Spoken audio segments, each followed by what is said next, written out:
Well, COVID could be back in the headlines very soon. There is a new wave of cases, and experts say it's only a matter of time, maybe weeks, before we see another round. And that's right. So what can we expect this time around? CBS 12's Danielle DeRoss is in West Palm Beach with those answers.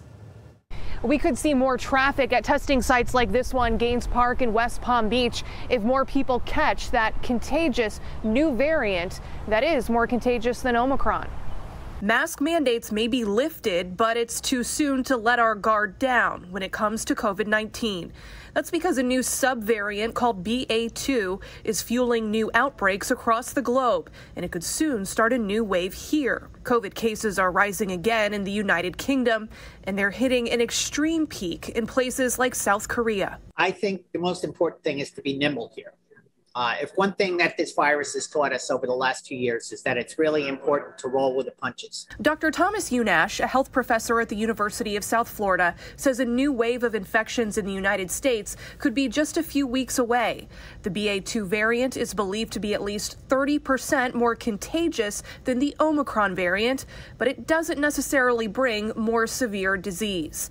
And because so many Floridians have either been vaccinated or previously infected with the virus, Unnasch thinks the amount of severe disease and hospitalizations won't be so bad this next time around. Probably we're not going to see a really tsunami. We may see a bit of a wave, but it's not going to be really anything as serious as we've seen before.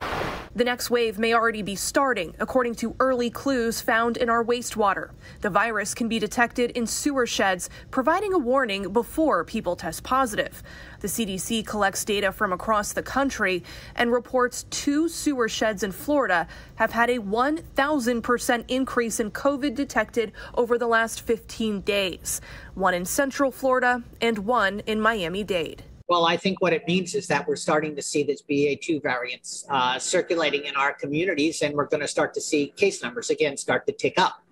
But again, the most important thing here is not if people are getting the infection, it's whether they're getting sick, and particularly whether they're getting really sick or not. Monitoring the next outbreak could be more challenging this time around. That's because the Florida Department of Health is no longer putting out weekly COVID reports. They're switching to a bi-weekly process. And while it's true the CDC will have daily new case information, that is put out on a statewide level. It's not broken down by county. Monoclonal antibody treatments are coming back slowly to the Sunshine State as COVID cases remain low. The state is now firing up those treatment sites yet again. It all comes as Florida sits on a stockpile of potentially hundreds of thousands of dollars worth of COVID treatments that is not allowed to use. Well, our Jay O'Brien is here to explain why. Jay? Yeah, Jim, good evening. This is about the only site in South Florida here in West Palm Beach at Westgate Park where you can get a monoclonal antibody dose. This place had been shut down for months. It is just now reopened, and state officials tell us tonight they are still angry about the decision to close this place. Inside this newly reopened monoclonal antibody treatment site in West Palm Beach, patients are being treated with one of 2 drugs, both approved by the FDA for use against the Omicron variant.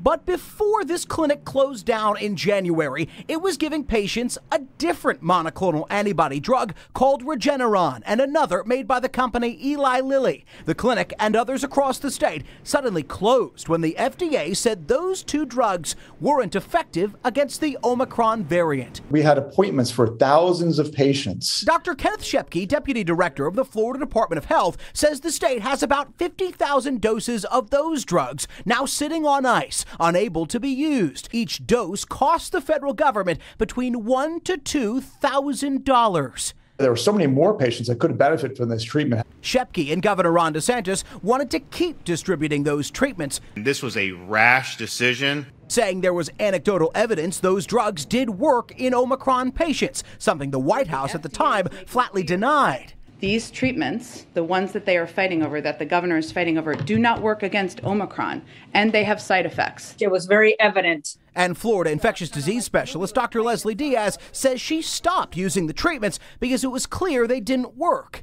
People were coming into the hospital, flocking in, having failed the monoclonal treatments of Regeneron. But the state of Florida is still smoldering over drugs they didn't get to use that officials believe could have saved lives and are now untouchable. We've got all these doses sitting in cold storage. We can't send back, and we don't really want to destroy. Now, those older drugs, they will expire eventually, some in the summer, some next year. Back here at this site, as we mentioned, they are using the monoclonal antibody treatments that are proven to work against the Omicron variant. And officials here have said they want the public to know that this site is back up and running. You can make an appointment online. You can also walk up here. All you need is proof that you've tested positive for COVID. Fentanyl-related deaths in South Florida. One local official is speaking out. Yeah, the Palm Beach County State Attorney is advocating fentanyl test strips be made legal. The test would let users know if their drugs are laced with fentanyl. CBS 12's Lexi Null has more on why it's controversial, but it could save lives. Lawmakers in Tallahassee recently debated legalizing these test strips with new legislation that ultimately failed in the House. But now these recent tragedies have reignited calls to make these tests available. Last week, 10 people in Broward County were hospitalized because of fentanyl-related overdoses in a matter of only 3 days. We took some coke and we're not getting good responses right now. Okay, someone took coke and what's happening to him? People are passing out. Among them, 4 cadets from the U.S. Military Academy at West Point rushed to the hospital after taking fentanyl-laced cocaine on spring break. Okay, you said they also have been drinking as well. Is that correct? Yes, a lot. An enormous amount. If there is an illicit drug out there, there's a good chance there's cross-contamination with fentanyl. Fentanyl is a synthetic opioid 80 to 100 times more potent than morphine, often found in cocaine and even marijuana sold by unscrupulous dealers. And though recent deaths in Broward County have drawn national attention, officials in Palm Beach County say it's extremely pervasive here too. Every single day I talk to a family, every single day I talk to a parent, every single day I talk to someone who is being affected daily in their lives. So this is something that is one of the most pervasive health issues in the country. It's very good that we're discussing it, and anything we can do to support anybody in need, we want to get them help. State Attorney Dave Ehrenberg is hoping to help prevent these tragedies with new legislation sponsored by State Representative Andrew Learned. If you're going to really make an impact and save lives, you have to have an all-hands-on-deck approach where you do enforcement, and we've been tough on enforcement.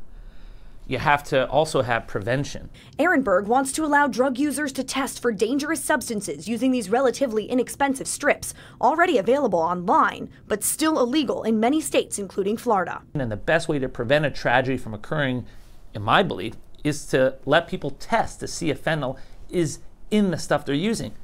And sometimes stuff they're using is legal. Ehrenberg says he's disappointed that lawmakers couldn't pass a bill decriminalizing these test strips during the last session, but he's doubling down on his efforts to push this through, and he's hoping it will be a priority when they reconvene in Tallahassee next year. But we are going to double our efforts next year to get this done. The sad part is that there'll be probably thousands of Floridians who will die in the year in between. Fentanyl test strips are currently endorsed by the CDC as an effective overdose prevention strategy, but they're currently illegal in much of the U.S.